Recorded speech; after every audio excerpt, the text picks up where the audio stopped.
আসসালামু আলাইকুম বন্ধুরা, আবার চলে আসলাম দুপুরে রান্নার জন্য। আজকে আমি রান্না করব কাঁচা কলা দিয়ে ইলিশ মাছ।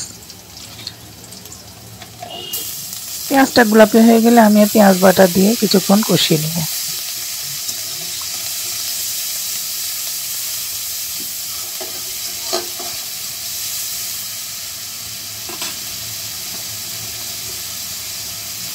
তেলের উপর পেঁয়াজ বাটাটা কিছুক্ষণ কষিয়ে নিয়েছি। এখন সব মশলা একে একে দিয়ে দেবো।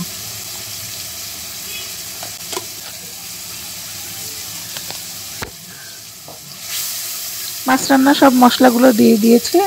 এখন বেশ কিছুক্ষণ ধরে মশলাগুলো কষাতে থাকবো।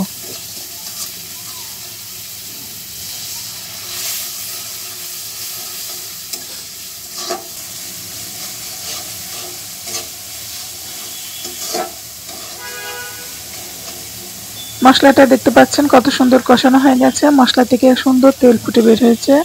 এখন আমি মাছগুলো দিয়ে দেবো। মাছগুলো দিয়ে মাছগুলো বেশ কিছুক্ষণ কষিয়ে নেব।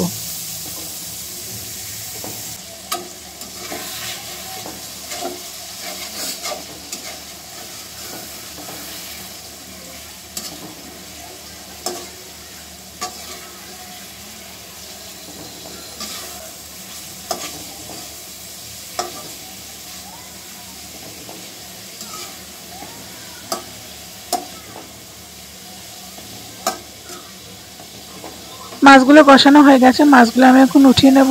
সেই মাছ কষানোর মশলার মধ্যে আমি কাঁচকলাগুলো সিদ্ধ করে রেখেছিলাম, সেই কাঁচকলাগুলো দিয়ে দেবো।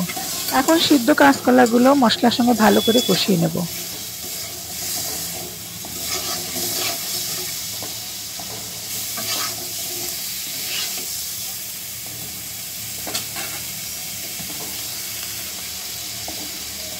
কলাগুলো প্রায় সিদ্ধ হয়ে এসেছে, কষানো হয়ে গেছে। এখন আমি পরিমাণ মতো ঝোলের পানি দিয়ে তরকারিটা আমি রান্না করে নেব।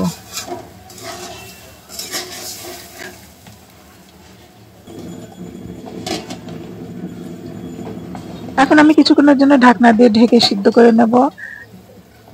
তরকারিটা সিদ্ধ হয়ে গেলে আমি একটু দেখে নেব তরকারিটা কেমন ভাবে সিদ্ধ হয়েছে। কাঁচকলাগুলো সিদ্ধ হয়ে গেছে। এখন আমি কষানো মাছগুলো ঝোলের উপর দিয়ে দেবো। দিয়ে আমি বেশ কিছুক্ষণের জন্য তরকারিটা আমি রান্না করে নেব।